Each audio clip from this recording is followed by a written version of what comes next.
안녕하세요. 인지심리학자 김경일입니다.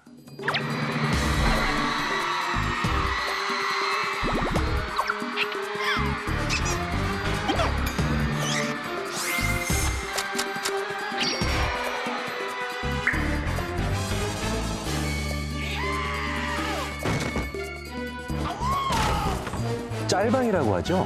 진짜 지구를 부셔버릴 거야. 아파트 뽑아버려야 돼. 전봇대 뽑아버릴 거야. 뭐 이런 얘기 하십니다. 축제 때 너무너무 귀여운 걸그룹이 왔는데 남학생들이 본관을 뽀개버리겠다. 제가 본관에 있거든요. 표현 자체만 놓고 보면 지구를 뽀개겠다고 하는 거는 거대 악당들이나 하는 무시무시한 표현.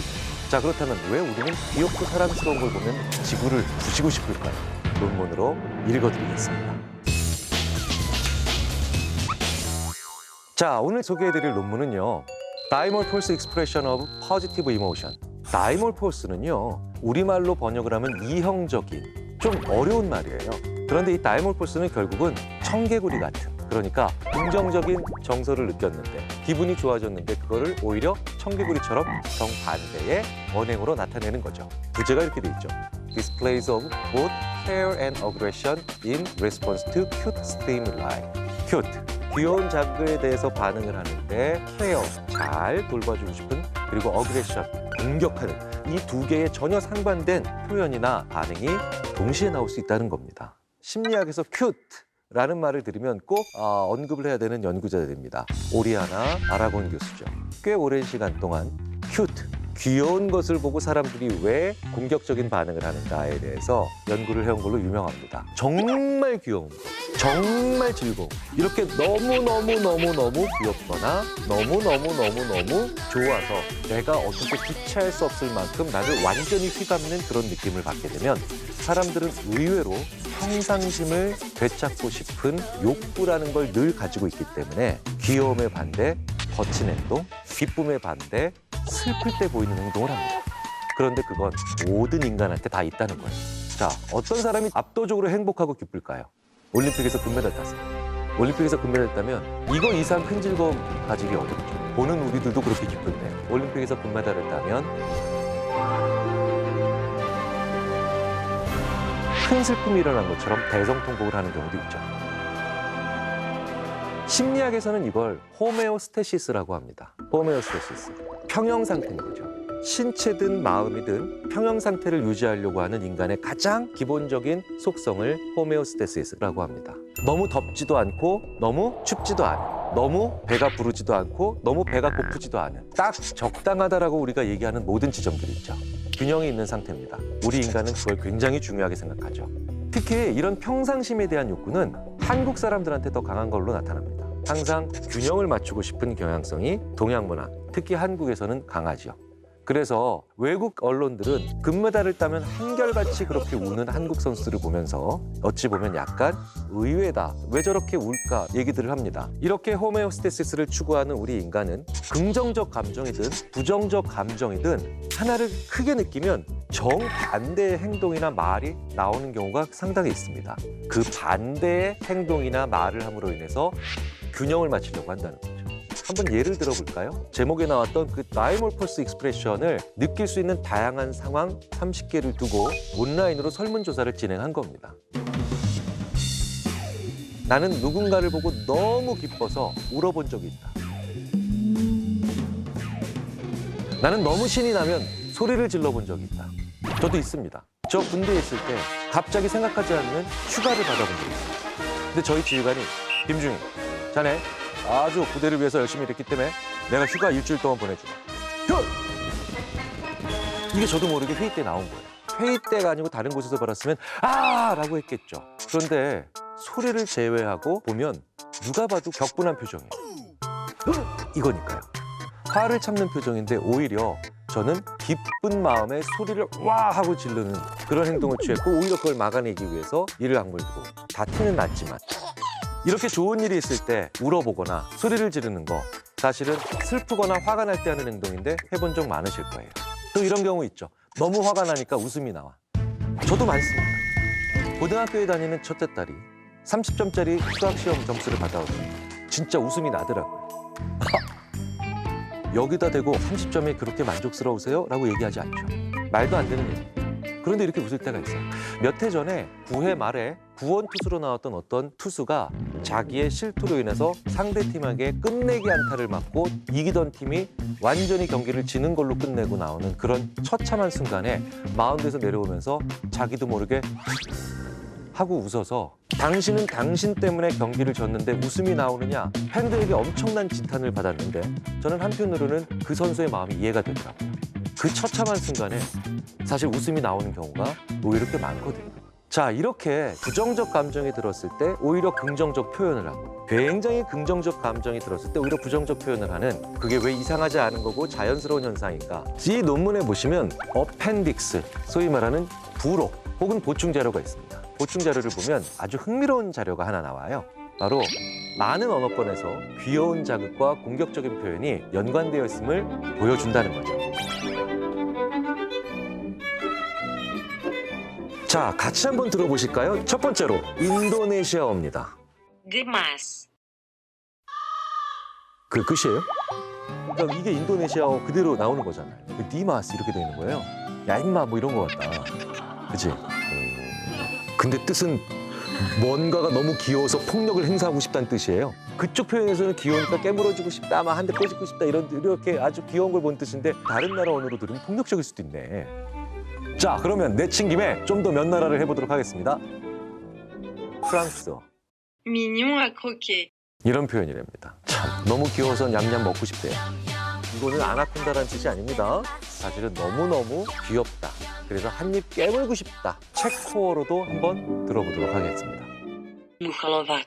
야, 이거 정말 공포 영화인데요. 너무 귀여워서 짜버리고 싶다. 스퀴즈. 네. 유럽에서는요, 짠다는 표현을 이렇게 많이 한대요. 이탈리아어로는 어떻게 될까요? Da strapazzare. 야, 이놈의 새끼야. 뭐 이런 뜻이네. 진짜 이탈리아는 확실히 뭔가 이게 또 있다. 이것도 마찬가지로 짜버리고 싶다. 자, 그렇다면 베트남어. Hiệu quả chỉ muốn cắn cấu một cái. 치고받고 뽀갤 거야? 뭐 이런 뜻인가요?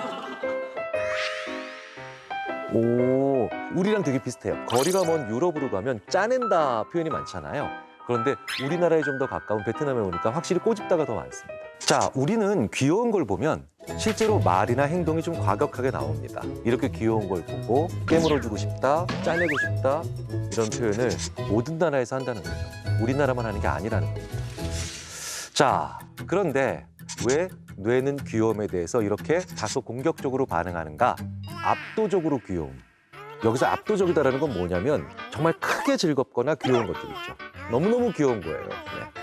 자, 한번 좀 떠올려 보시죠. 최근 1년 동안 너무너무 귀여웠던 거 뭐가 있을까요? 저는 뭐가 있었냐? 팬데믹을 거치면서 오랜만에 컴퓨터 하드디스크를 정리하다가 지금 중학교 2학년인 제 딸의 2살 때 사진을 봤을 때 너무너무 귀엽더라고요. 너무너무. 물론 그 귀여움은 30초를 가지 못하고 곧이어 들어온 지금 중학교 2학년인 저희 태원이로 인해서 이제 산산조각 나고 나날 만했지만, 참고로 말씀드리자면 중학교 2학년이 되면 그 귀여웠던 여자아이가 갑자기 아빠한테 남자 목소리로 얘기를 하기 시작합니다. 자, 사춘기 딸을 둔 분들에게 팁. 굉장히 많은 경우에 딸이 자기를 그렇게 귀여워했고 자기를 너무너무 예뻐했던 아버지와의 심리적 거리를 두기 위해서, 사춘기 하는 게 그거니까요. 그래서 아버지에게 아빠, 나는 아들이에요. 그러니까 나를 너무 이렇게 예쁘고 귀여워하지 마세요. 이거 이상한 건 아닙니다. 이 방송을 보신 분들도 그때 너무 놀라시면 안 됩니다. 굉장히 많은 경우에 딸이 아빠에게 사춘기에 들어가면 자기가 낼 수 있는 최대한의 거친 목소리로 얘기를 합니다. 아버지, 어서 들어오세요. 용돈 좀 주세요. 안녕히 가세요. 자, 어쨌든 저는 지난 1년 동안 제일 귀여웠던 게 저희 딸의 2살 때 사진이었죠. 그래서 이 연구진은 아기 사진을 보여줍니다. 자, 귀여우면 아기 사진이죠. 거의 300명 가까운 30대 전후의 참가자를 대상으로 실험을 합니다. 8장의 아기 사진을 보여줬는데요. 여기서 또 연구진은 포토샵을 또 했어요. 포토샵까지 동원해서 귀여움을 극대화시켰습니다. 어떻게 하면 더 귀여워질까요? 유아적 특징이 강조되게 눈도 더 크게 하고요. 볼도 더 뻥뻥하게 하고요. 잠시나마 굉장히 불편한 감정을 드려 죄송합니다. 근데 저는 왜 해도 귀여워지지 않았을까요? 어른이라서 그렇습니다.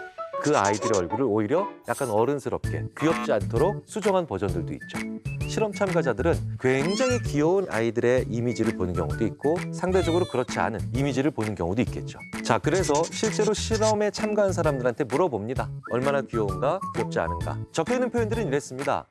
이 사진을 보고 아이가 귀엽다고 느낀다. 이 사진을 보니 아기를 안고 싶다. 이 사진을 보니 아이를 보호해주고 싶다. 자, 그런데 이 사진을 보니 아기 볼때기를 꼬집어 보고 싶다. 이 사진을 보니 아기를 그냥 물어 뜯고 싶다. 이런 여러 가지 표현들을 물어본 거예요. 그리고 얼마나 그 사진을 보면서 그런 느낌이 드느냐라고 얘기를 하는 겁니다. 자, 결과는 어떻게 나왔을까요? 귀여운 사진을 보고 난 다음에 사람들은 이 모든 표현들에 더 많은 점수를 줬다는 겁니다. 꼬집고 싶다, 깨물고 싶다 이런 공격적인 표현도 귀엽다라고 할수록 더 많이 한다는 거예요. 그럼 안 귀여운 건요? 꼬집기 싫어요, 깨물기도 싫어요. 자, 이런 식으로 얼마나 귀엽냐라고 하는 반응에 높은 점수를 줄수록 다소 거칠거나 공격적인 그런 느낌에 대한 점수도 같이 올라가더라는 겁니다. 즉 이걸 연구자들은 상관이 높다라고 표현을 한다는 거죠. 자, 근데 재밌는 건요. 우리가 작고 귀여운 것들을 보면요. 그것으로 인한 공격성도 작게 나옵니다. 아, 이렇게 작고 귀여운 걸 봐. 아유, 깨물어주고 싶다. 그런데 정말 크게 귀여운 것들이 있어요. 대표적인 게 뭔가요? 아이돌 그룹. 그 아이돌 그룹을 보면서 저희 아내, 저희 두 딸들은 정말 그런 말을 표현합니다. 우리 집을 부셔버린다.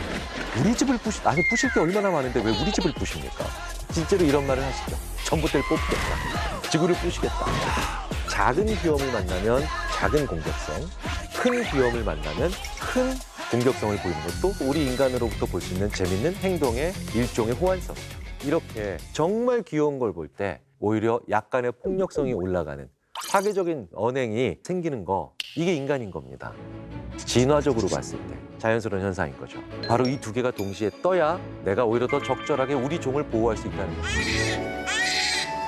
이제 막 태어나고 얼마 안 된 약한 아이를 보고 있을 때 귀엽다라는 느낌이 들면 그 귀여운 것은 그러니까 보호해야죠. 우리 뇌에 귀엽다, 지키자, 너무너무 사랑스럽다, 공격에 대비하자. 이 두 개가 동시에 나온다는 뜻입니다. 보호해야 될 때 우리는 공격으로부터 맞서 싸울 수 있는 힘을 가지고 있고 즉각적으로 반응할 수 있는 즉응태세를 가지고 있어야 됩니다. 자, 그렇기 때문에 우리가 누군가를 귀엽다라고 얘기하는 것은 내가 그 사람을 좋아하고 그 사람과 사랑에 빠졌다 표현하는 것과 직결되는 경우가 많습니다. 왜냐? 이 귀여움은 바로 궁극적인 감성인 애정의 따뜻함이 합쳐진 거거든요. 찬사예요. 근데 저는 오히려 그걸 모르고 예전에 학교 다닐 때 어떤 여학생이 저한테 귀엽다라고 얘기하면 내가 귀여워? 멋있지 않고? 이렇게 얘기를 하면서 그 여학생이 저를 남자로 안 보는 줄 알고 되게 속상해갖고 그 여학생한테 왜? 오늘 밥 먹자고? 됐어. 이렇게 얘기했던 바보 같아요. 그 여학생이 저에게 호감이 있다는 표현을 이렇게 자연스럽게 한 것을 저는 바보같이 놓쳤던 것이죠. 그런데도 우리는 멋있다는 얘기를 들으려고 하죠. 멋있다라고 하는 것과 귀엽다라고 얘기하는 것 사이에는 중요한 차이가 있습니다. 바로 온도감의 차이예요. 귀엽다라고 하는 건 따뜻한데 매력적이란 뜻입니다.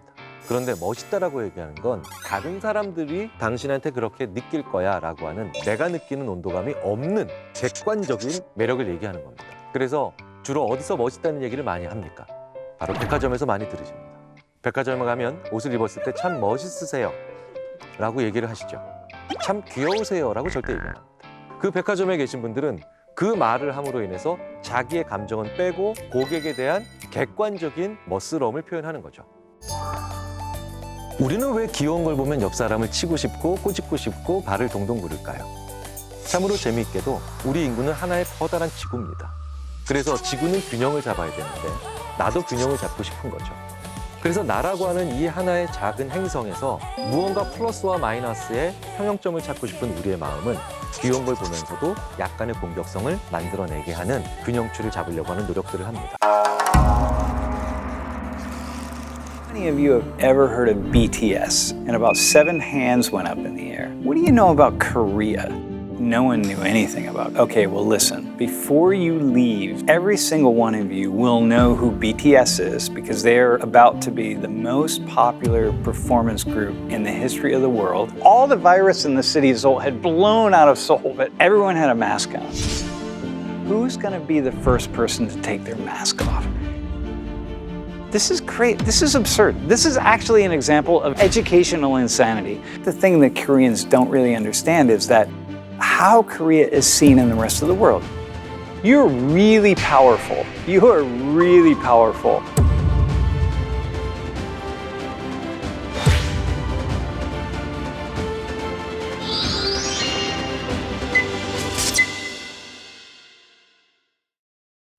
So I am Professor Sam Richards. I teach sociology at Penn State University. I've been teaching a class, Race and Culture Society. This is BTS. There's a lot of people around the world think they're cool. This is the future. It's probably very likely to happen. I am aware that my videos are popular in Korea. I'm very honored for that, I have to say first off. So I have a really interesting relationship with Korea. It starts back when I was in my early 20s. When I was studying for my master's degree, and there was a graduate student in the program who I was studying with, and he and his wife invited me over for dinner. And so we had dinner and we started talking about Korean culture and different things. And I had already read a little bit about Korea, but first off, I fell in love with Korean food. Then I really got interested in just the way they were as people and the things they were saying about Korea. I think I would say that it's the first country that really captured my imagination as a place of intrigue and fascination. It seems so different than any place I had ever known. So then about 5 years ago, I didn't know what I was going to talk about in class one day, and I woke up to a story on the radio about BTS. I said, this would be a really interesting thing to talk to my students about. So that's when I walked into class that day. How many of you have ever heard of BTS? And about 7 hands went up in the air. And I said, okay, what do you know about Korea? And basically, no one knew anything about Korea except Korean students and Chinese students. I've been thinking about Korea for 30 years, and I will tell you that before you leave Penn State University, every single one of you will know who BTS is because they're about to be the most popular performance group in the history of the world, and by far and away more popular than the Beatles. And the Oscar goes to Jo Jung-yoon. I will drink until next morning. Thank you. Park Chan-wook, the decision to leave. Now, mind you, what's happening with my students, I will tell you, I am absolutely fascinated by the degree to which Americans and students around the world, the ways in which people follow Korea, but they do it as individuals.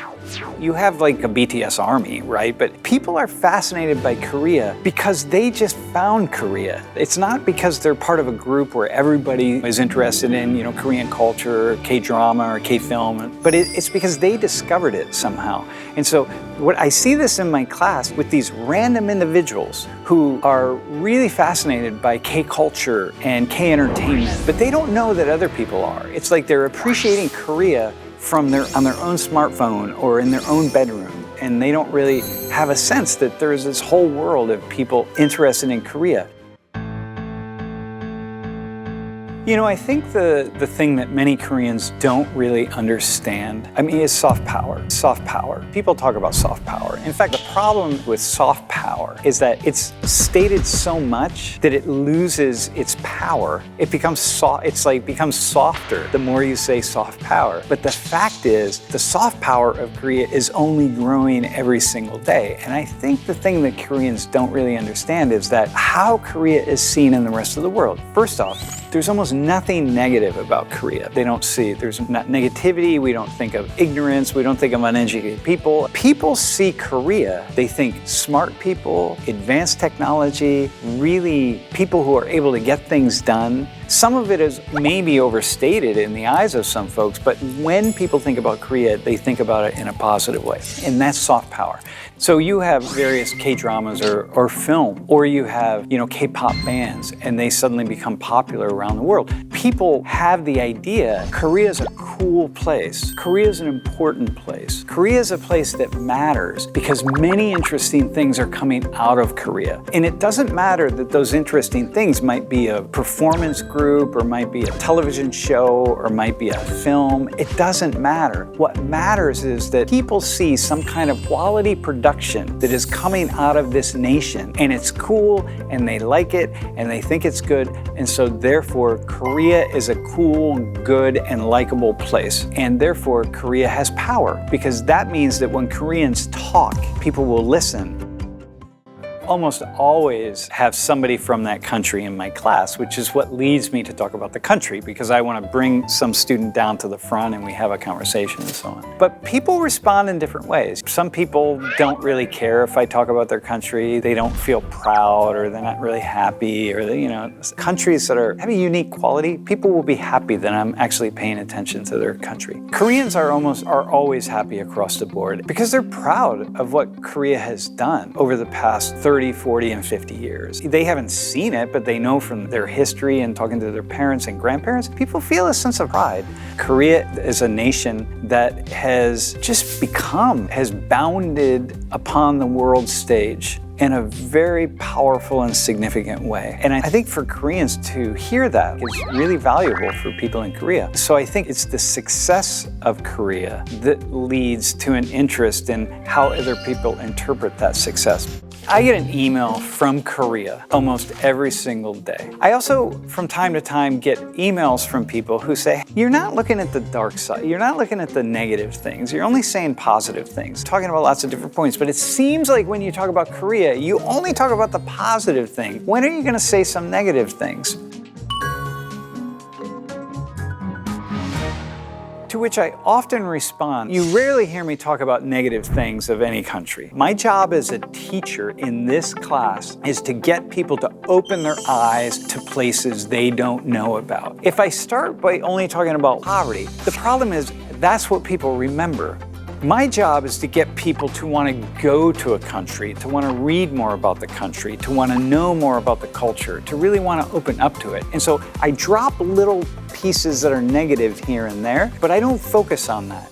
One day I put together this kind of list of the ways of being of people in the West and people in the East. And these differences of just ways of thinking, ways of expressing oneself, just the ways in which, in Korea, you elevate the individual self and the community self at the same time. And a couple of them have gone viral. In particular, one Korean woman, I talked about her life compared to an American woman. I said, hey, how's your intellect? Are you smart? Are you whatever? She said, I'm kind of. Then she goes on to say that she has like a 3.8 GPA and she's graduating Penn State in 2 years, which is, the whole class just exploded. She even told me later, she wrote and said she even got pushback here in Korea that maybe she shouldn't have even said that, even though I asked her, right? And I'm like, oh my God. Korea, you don't really put yourself out there too far or too forward, because that just becomes problematic in this kind of deeply ingrained communitarian way of being in Korea. In the West, especially in a place like the United States, expressions of self are how you are seen in very positive light. You elevate yourself. I want to be a leader. I want to own my own company. I want to do all these big, big things. And your parents would talk about it and everything would be great and you move it forward. It's a really complex thing then in the East to be an individual and to be a leader. Leadership only happens when you're willing to swim upstream. Leadership doesn't happen when you're with all the other fish swimming downstream. There are many different dimensions of leadership. One is being able to do that. You're trying to kind of move things with everybody, but also you've got to be able to step aside and swim in a different direction. And that's a very difficult thing to do in a place like Korea. So, my class at Penn State is really unique. If you watch my class and you notice, you will see that my students are not taking notes and they're not memorizing anything and they're not figuring out what they need to know for exams and quizzes. Because when I was a professor and I was teaching, I thought back to my undergraduate years and I thought, what do I remember from being a student? 5 years of undergraduate study, I remember one thing. All those notes that I took, all those exams I took, all of that for nothing. But then I thought, well, what did you get out of it? And I thought, I got inspiration. I had some professors that inspired me. Pick up a book on my own time and read. They inspired me by showing me and telling me that they didn't have the answers to things, but they were just still a student and they were learning and they were just trying to figure it out, and they were hoping that before they died, they would at least get an answer to a couple of life's deep, mysterious questions. And I thought, why don't I do that? Why don't I start teaching like that? And so I tell my students, put your books away, you're not bringing books in class. And I say, all I want you to do is when I say something that you say, leads you to say, huh, never thought about that. I'd like to learn more about that. Or if I say something that makes you curious, Google it, find a web page, save it, and then go back to it later. If I can get them to actually want to take what I'm saying outside the classroom on their own time and do it, then I am a wild success as a professor. And that is how I came to teach in the way that I do.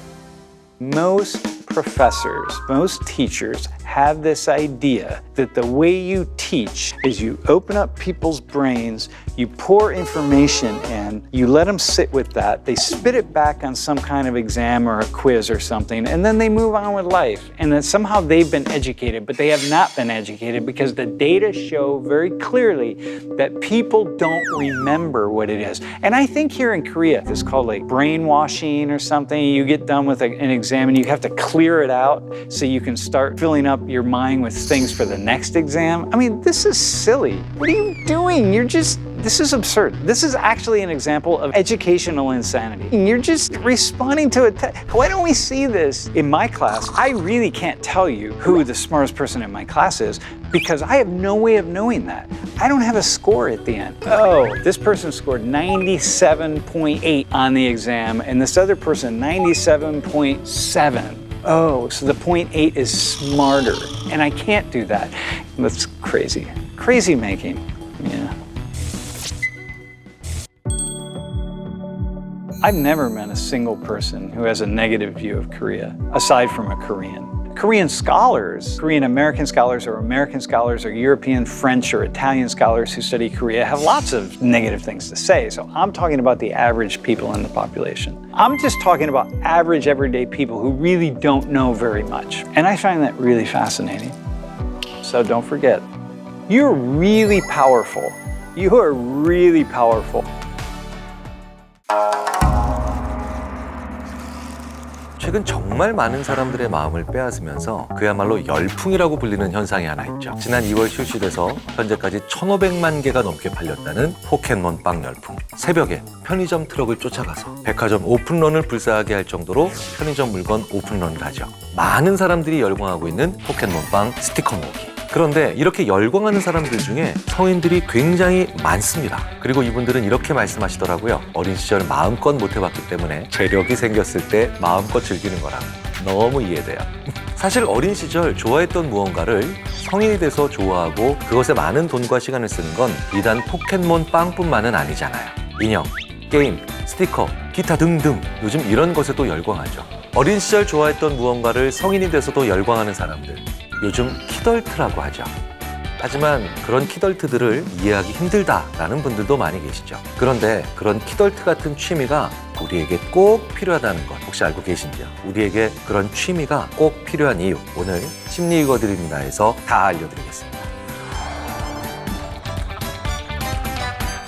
안녕하세요. 인지심리학자 김경일입니다. 여러분 퍼펙트 센스라는 영화 본 적 있으세요? 영화 속에서 인류는 아주 이상한 현상에 시달립니다. 우리가 오감이라고 하잖아요. 그 5개의 감각을 하나씩 차례대로 잃어버리게 되는 거예요. 처음에 잃어버리는 게 뭘까요? 바로 후각입니다. 그 다음은 미각, 그 다음은 청각, 그 다음은 시각, 그리고 그 마지막은 아마도 촉감일 것 같은데 4가지를 잃어버리고 난 다음에 인류의 마지막이 될 것인지 약간의 여운을 남기면서 영화는 끝을 맺게 되죠.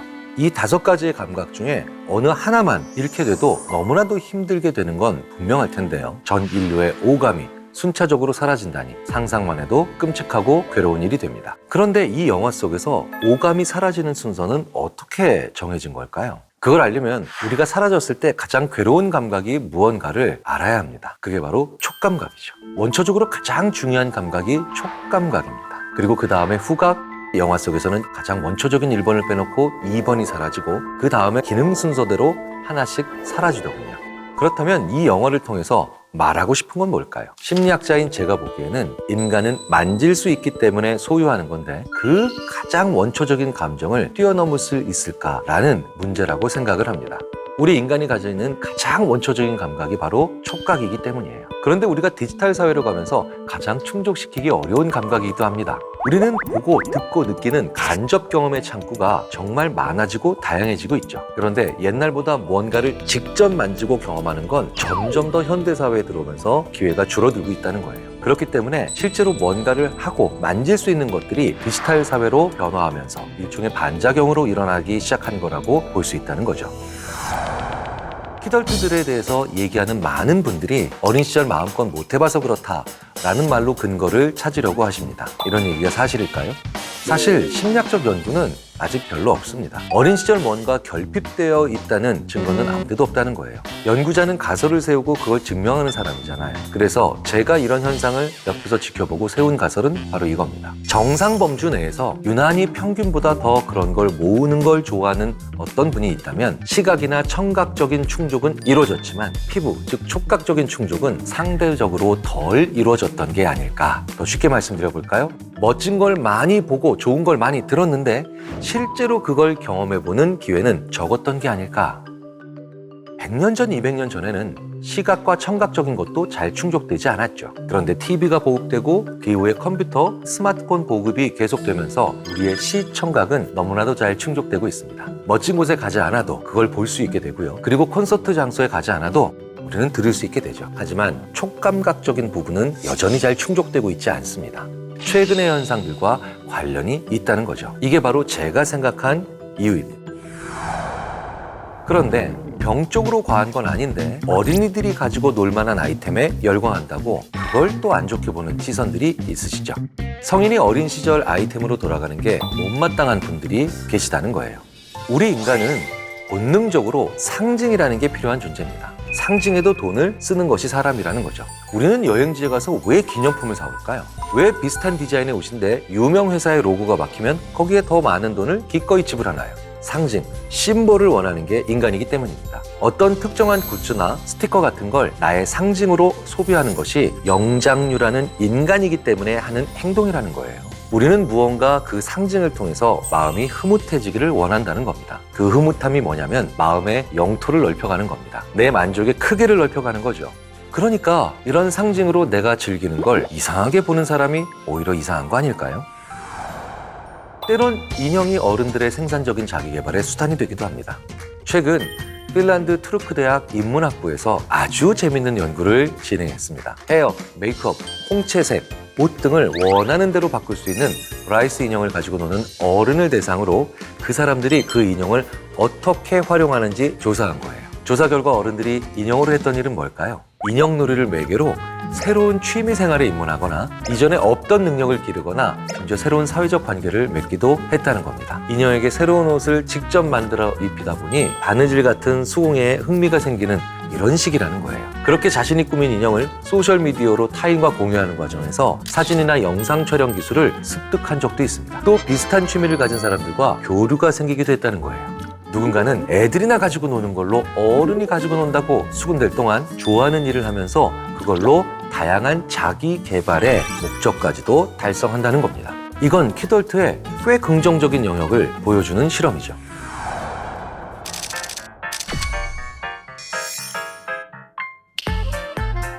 우리에게 스티커 모으기가 필요한 이유. 인간은 남들이 안 하는 일에 끊임없이 도전하는 존재이기 때문입니다. 인간은 번식과 생산만 하기 위해서 이 지구상에 태어난 존재가 아닙니다. 우리는 다른 것도 하기 때문에 인간입니다. 인간은 항상 무엇에 몰입하든 과반수 이상이 인정할 수 없는 행동을 합니다. 그런데 대다수의 사람, 심지어 90% 이상의 주위 사람들이 그건 꼭 필요한 일이야 라고 인정해주는 일들이 있죠. 그게 뭘까요? 우리가 하는 일과 노동이라고 하는 행위입니다. 일과 노동을 쓸모없어, 필요 없어 하는 사람들은 거의 없잖아요. 그런데 일이나 노동 외에 어떤 행위를 할 때 다른 사람들이 나와 완전히 동의하는 경우는 정말 드뭅니다. 우리가 일이 재밌다고 하면 이상하잖아요. 그러니까 우리는 결국 남들이 모두 동의하지는 않지만 나한테 즐거운 일을 찾아서 거기서 즐거움을 느껴야 한다는 거예요. 이젠 오히려 이게 상당히 필요한 시대가 됐습니다. 이 세상 대부분의 취미들은 생산과 무관합니다. 인형을 모으거나 스티커를 모으는 건 역시 마찬가지죠. 다만 소수의 사람들이 하기 때문에 누군가는 이상하게도 본다는 거예요. 그런데 기억해야 할 게 하나 있죠. 좀 더 많은 사람이 하는 취미는 혹은 대다수가 즐기는 그런 레저는 반드시 경쟁을 만들어낸다는 겁니다. 그러니까 우리 인간은 끊임없이 남들이 하지 않는 걸 통해서 만족감을 얻을 필요가 있다는 거예요. 취미가 중요하다는 건 정말 제가 여러 번 말씀드리고 강조해 드렸습니다. 그런데 이 취미가 중요하다고 해서 단 한 가지의 취미만 가지고 있다. 이것도 생각해 볼 문제가 됩니다. 저의 유일한 취미는요. 이렇게 말하는 건 취미가 없는 것보다 더 큰 문제가 될 수 있다는 거예요. 취미가 딱 한 가지만 있다. 그걸 해야만 만족감을 얻으니까 그렇게 되겠죠. 이건 필연적으로 집착으로 가게 되어 있습니다. 하나가 안 되면 다른 것에서도 만족감을 얻을 수 있어야죠. 그거야말로 정신건강에 도움이 되는 건전한 취미들이겠죠. 그래서 제가 항상 드리는 말씀이 있습니다. 저렴한, 가능한 돈 안 드는 다양한 취미를 즐겨라. 이것도 해봤다, 저것도 해봤다. 이렇게 저렴하고 다양한 취미들을 다양하게 즐길 수 있다는 건 여러분이 그만큼 생산적인 활동에 지쳤을 때 피해갈 수 있는, 그리고 찾아갈 수 있는 안식처가 많아진다는 걸 의미합니다.